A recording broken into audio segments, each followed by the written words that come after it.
நான் ஃபிக்ஷன் நாவல் அப்படின்னா என்னென்னா ஆஃப் ஷூட் அப்படிங்கிறாங்க. அதாவது முக்கிய கிளையிலிருந்து பிரியக்கூடிய சிறிய கிளை.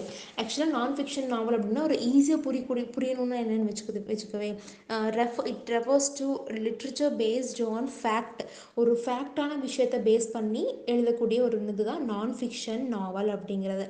இப்போ ஒரு இது நம்ம எடுத்துக்கிட்டோம், பொன்னியின் செல்வன் அப்படின்னு எடுத்துக்கிட்டோம்னாலுமே அந்த ராஜாக்கள் எல்லாம் உண்மையாகவே வாழ்ந்தவங்க. அவங்கள பேஸ் பண்ணி ஒரு விஷயத்த ஒரு நாவலாக எழுதுறது, அதுதான் வந்து நான் ஃபிக்ஷன். ஆனால் அது சீரீஸ் மாதிரி வெளியிட்டிருக்காங்க. நான் சொல்கிறது அந்த மாதிரி எக்ஸாம்பிளுக்கு நான் சும்மா சொல்கிறேன், ஓகேவா?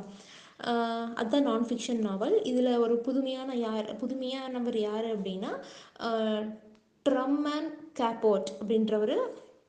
இதில் ஒரு ஒரு டிஃப்ரெண்ட்டான ஒருத்தர், டிஃப்ரெண்ட்டாக நல்லா எழுதுவார் அப்படின்ற மாதிரி சொல்கிறாங்க. அவர் தான் நான் ஃபிக்ஷனல் நாவல் அப்படிங்கிறதவே கொண்டு வந்தார். This used variety of novelistic techniques.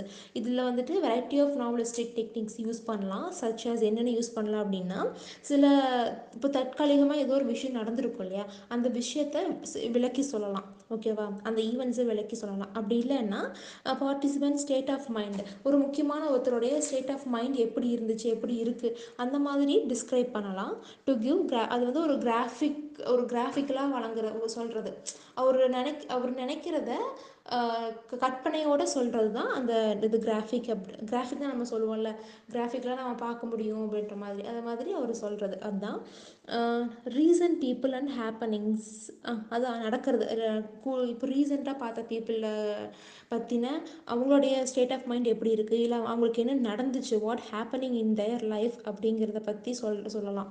இதை வந்து ஒரு கிராஃபிக் மாதிரி வழங்கலாம் அப்படின்றாங்க. And is based not only on, இது வந்து நான் சொன்ன மாதிரி ஹிஸ்ட்ரி ரெக்கார்ட்ஸை மட்டும் பேஸ் பண்ணது கிடையாது.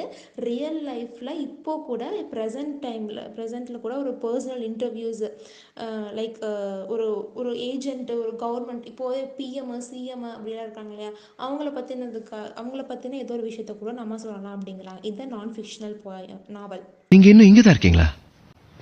முடிஞ்சிருச்சு, வீட்டுக்கு போங்க.